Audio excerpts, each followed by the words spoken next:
On this day in Evangelical Theology, June 18th, 1815, the Battle of Waterloo and the Rise of Evangelical Awakening. On June 18th, 1815, the Battle of Waterloo was fought near Brussels, marking the final defeat of Napoleon Bonaparte and ending over 2 decades of revolutionary and Napoleonic warfare in Europe. While this date is remembered primarily for its military significance, it also represents a pivotal moment in the history of evangelical Christianity. The early 19th century was a time of great spiritual upheaval and awakening. The decades of war had left Europe exhausted, morally, spiritually, and socially. The Enlightenment's promise of human progress through reason seemed deeply shaken by the brutality and chaos of war. This created fertile ground for a renewed interest in faith, morality, and the gospel of Jesus Christ.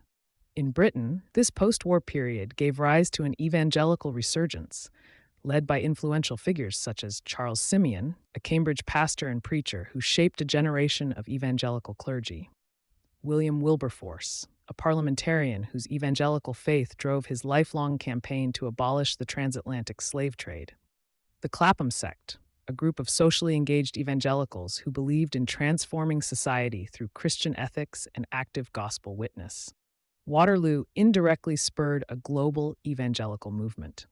In its aftermath, missionary societies flourished. The Church Missionary Society, London Missionary Society, and British and Foreign Bible Society expanded their reach. In America, the Second Great Awakening gained momentum, with revivalists like Charles Finney and Lyman Beecher preaching nationwide. This day, June 18th, reminds us how global events, political and military, often serve as catalysts for spiritual renewal. When the world is in turmoil, the Church has historically found new opportunities to proclaim the gospel, comfort the afflicted, and pursue justice in Jesus' name. In the ashes of empires, the seeds of revival are often planted. Today, more than ever, these historical revivals inspire current generations to seek out and act upon their faith amidst the challenges of modernity.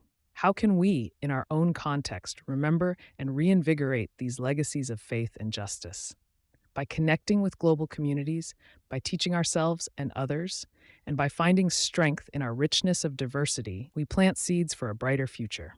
Let us carry forward this eternal thread of belief and perseverance, threading through time, sewing together disparate peoples and ages with the timeless message of hope and renewal.